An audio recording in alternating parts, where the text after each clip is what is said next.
Good afternoon. So I want to talk about the weather and the bad weather. Um, so the mesoscale convective system. So we ran, sorry, we did some simulations on the CHPC. So we're doing some research. It's funded by the WRC, and it's also part of my study with UP. Yeah, my supervisor is here to answer your difficult questions. So I think we all have apps. I don't know whether apps, even kids have them. I'm sure you all use them, but I'm not sure if there's anyone who has more than one app, maybe in different devices. So sometimes when you check, you find that they give you different forecasts. But I don't think, yeah, we go as far as asking why is that and all that. We just go on with our day. So what happens is, okay, there's always someone sitting somewhere coding the weather. And unfortunately, that's done in the first world countries. And yeah, as Africans, we just take it and use it as it is. So what happens is, I think also with all of you, if you do research, you know that when you do your research, you focus on your area, like wherever you live, you focus on that. And then once it works, then you implement it. So even with them, even though they are developing global models, they do their test on their region, and once it works, then they get it running. So us taking it and use it like that, it's a disadvantage because it hasn't been tested for our region. So today I want to focus on something like this that you would find in your on your app when you see a message like this. That's what I want to focus on, those kinds of warnings about thunderstorms and all that. Um, So I'm just gonna give you a bit of background. Um, so that figure on the right shows you that the sun is the earth, and then the earth is the air above it, and then that causes the air to rise. It might result in formation of cumulus clouds, which may even cause rain, depending on other things. Like there's a lot of complex things that happen before that can even cause rain or not. Sometimes you can have tornadoes. Sometimes you can have thunderstorms. Sometimes you can have tropical cyclones. Yeah, those kind of bad weather. So yeah, convection is that when the sun hits the earth and it hits the air above it, and then it causes the clouds to form and all that weather. So it can either be shallow or deep convection. So when you see those small convective clouds, sometimes they can, okay, I think I can use convective now, because I've described it. So when you see those shallow convective clouds, like the not so high, we call it shallow. Sometimes it causes a bit of rain or no rain at all, it just disappears. And then there's other times where you see like a big, it ends up being a big cloud thingy, but it actually starts as small clouds and then they end up growing and become one big cloud system. Okay, I'm trying to use English. So when we talk about these convective clouds at mesoscale, we're talking about these cloud systems between 2 kilometers and 1,000 kilometers. So here it shows the different classes of the mesoscales. So I'm going to focus on two cases in those different classes. And so, like I said, it's a bit complex. It's not as easy as like the sun hitting the earth and all that. There's a lot of things that have to happen before we can have rain or thunderstorms and all that. So we have to use medical weather prediction models to predict that. So it divides the earth, or whatever region you want to use, portion of the earth. It divides it into small grids, and then we use physics equations or math equations that govern the atmosphere to predict what will happen in each grid, and then how collectively that will affect the bigger area. Yeah. Okay. So in each grid, we use, because the okay, I didn't. Okay, no, it's fine. So this is just an example of a convective cloud. So there's like a lot of processes that happen. There's updraft, the air that goes up, and then there's downdraft.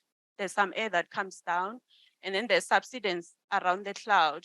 Like this, as it goes up, it's displacing some cold air or some dense air. So the air rises because it's less dense. So as it goes up, it replaces or displaces the dense air. So the dense air comes down. We call that subsidence. And then as that happens, the cloud will be mixing with its environment. We call that entrainment or detrainment.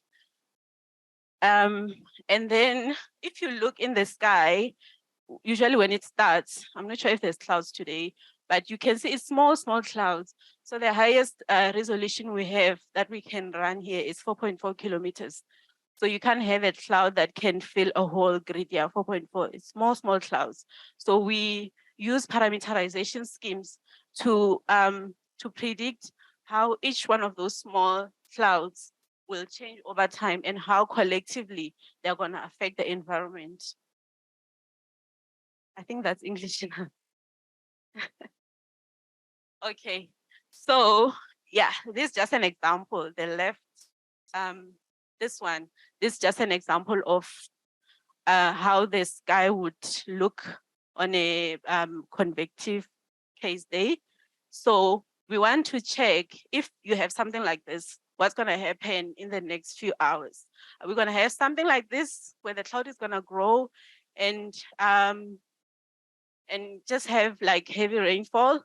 Or are we going to have something that comes with a tornado, or something that comes with like very bad weather, but without a tornado? Or sometimes you have this big clouds and then some wind blows and then it disappears, no rain. So we want to know, we use parameterization schemes within the model to check whether what's going to happen in the next few hours. Or yeah. Okay, this is quite small. Okay, so yeah, like I said, these models are developed in the first world countries because we don't have the resources, we don't have the computing resources, we don't have the human resources. Yeah, we don't have all the resources that require development of models. So we actually use other people's models. But now the WRC has given us an opportunity to get an Australian model that we can go into the code and modify it so that we get the best settings for our region. Yes, it's called the conformal cubic atmospheric model. If you were here in the previous session, you've heard them talking about the model. So we actually run it at, like they said, it's a seamless model. So it means it can run over a short period to a longer period.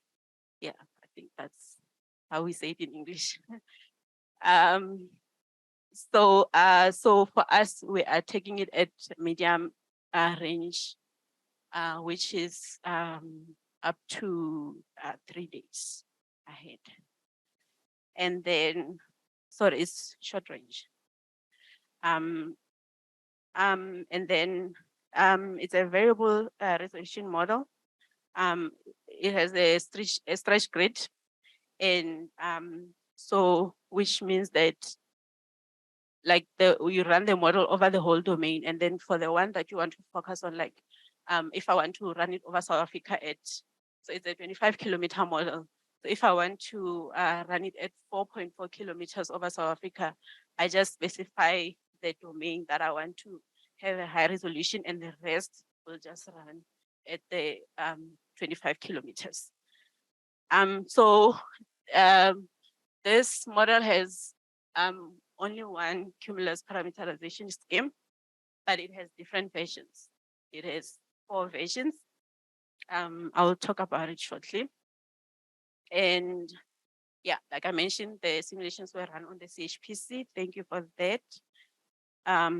So because of load shedding, we had to reduce the resources that we're using. We only had access to 600 cores, and we ran it for a lead time of 30 hours, also because of load shedding. So I'm just showing the domain that we ran it at. So it uses nudging. So with nudging, you give it the initial conditions, and then for the analysis hour, and then it creates the rest of the focus. So it doesn't fit every 6 hours like the normal nesting kind of model. Okay, that's science. I think a few people understand. So so we had we ran the model at this. This is the 25-kilometer domain that we ran it at, and it had 169 by 169 grid points, like the X and the Y, 169 grid points. And then this is the 9 kilometers. It had 637 by 673 by 673 grid points. And then the 4.4 kilometers, which had even more number of grid points, and we ran it at a higher, like a much larger domain. So each one of these runs were run at 35 vertical levels, and we're using the GFS data for initialization. So each one of the cases that we selected was run 4 times. So we were going into the script, and then we were changing the option of the cumulus scheme and kept the rest of the settings constant. So yeah, because of that, we had to run each case 4 times. So this is what the run script looks like. So this is okay. This is where we changed the choice of cumulus scheme. So you can see here we have one that was updated in 2015. 2014. Okay, we didn't we didn't consider this one for some other reason. So we had the one that was looking. Okay, can see the screen here. Okay, so we used the one for 2015. 2015 had 2 of them. So we call one 2015A and the other one 2015B. And then we had another one that was updated in 2017. And the last one that was actually an update of the 2015 one. So they worked again on the code for the 2015, and we call it the modified 2015.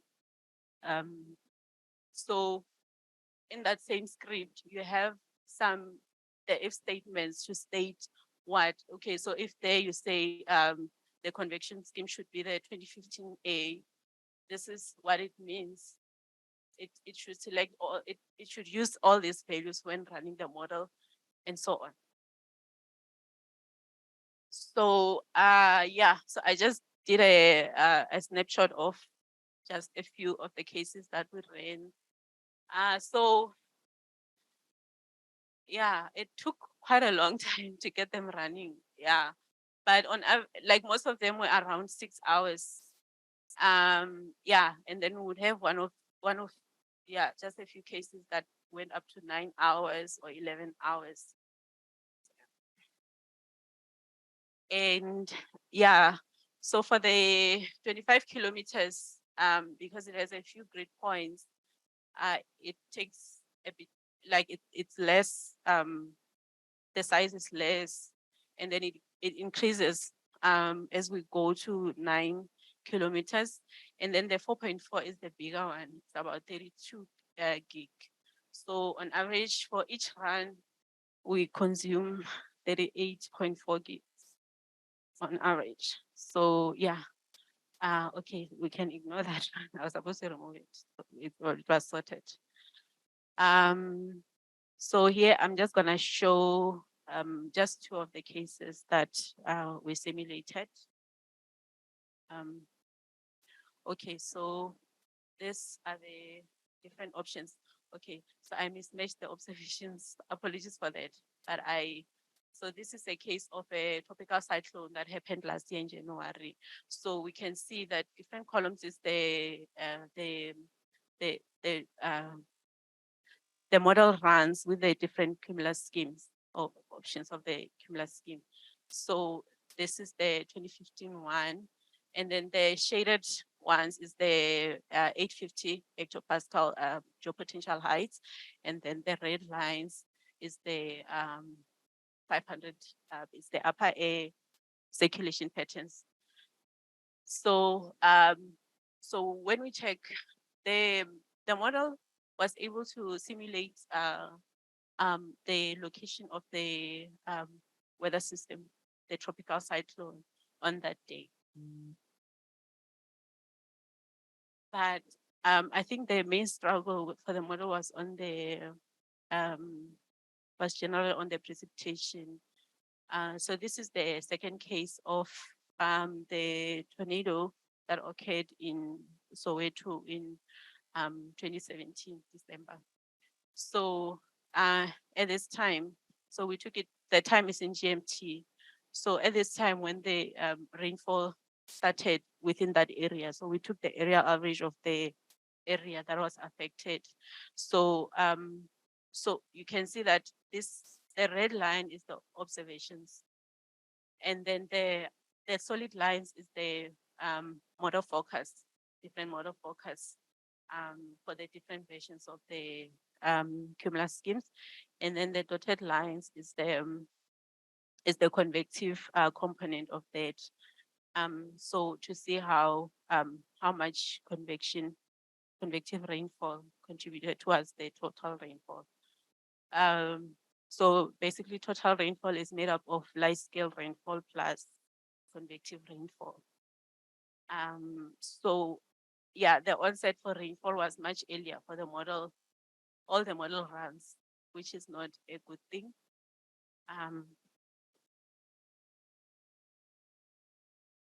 And then here we just plotted the the special distribution of rainfall over that. This is how thing. So to see how the model simulated rainfall.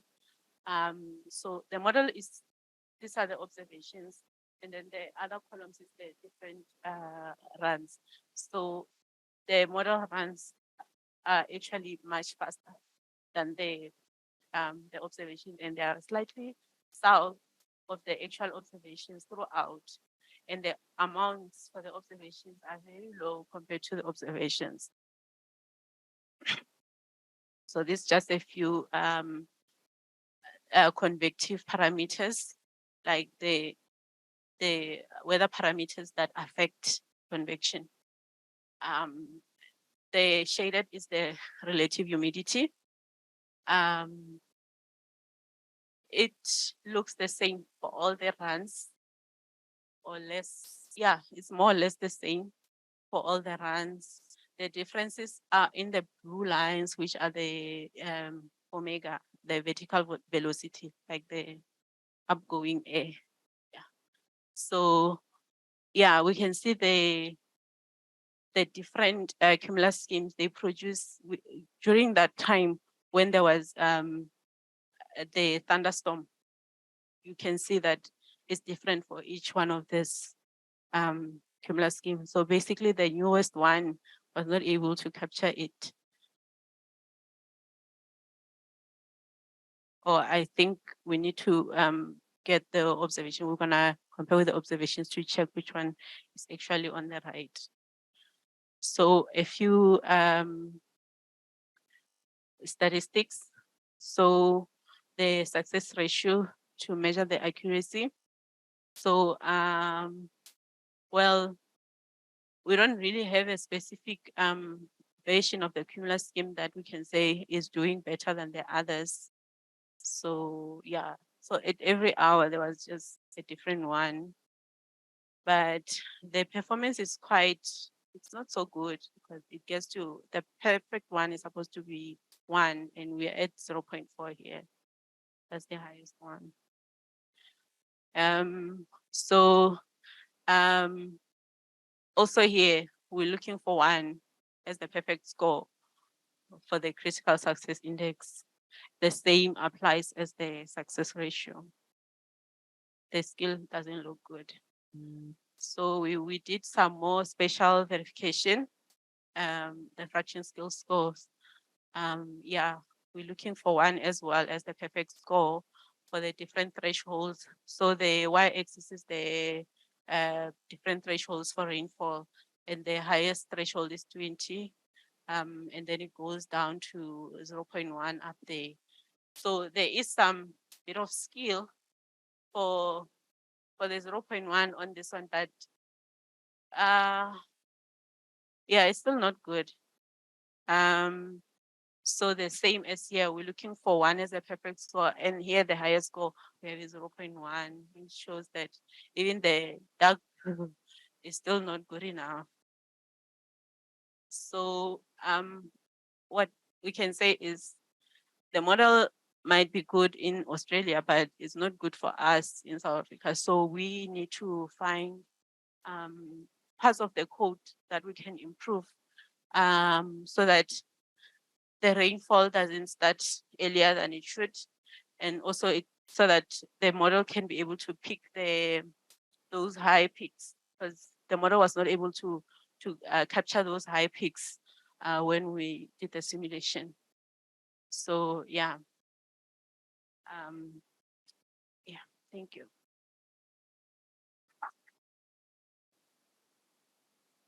Thank you very much, Patience. I will not attempt to say again your surname, so apologies for mispronouncing. So questions?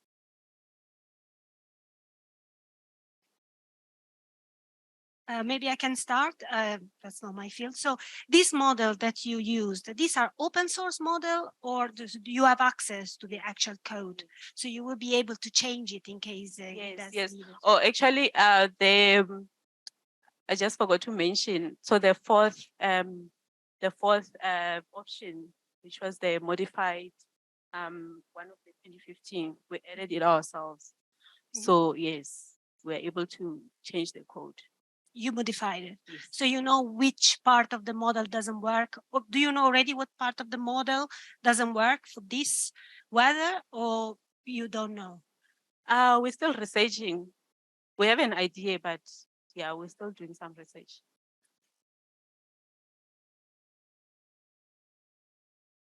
Okay, so if there are no other questions, let's thank the speaker again. And let's thank all the speakers of today.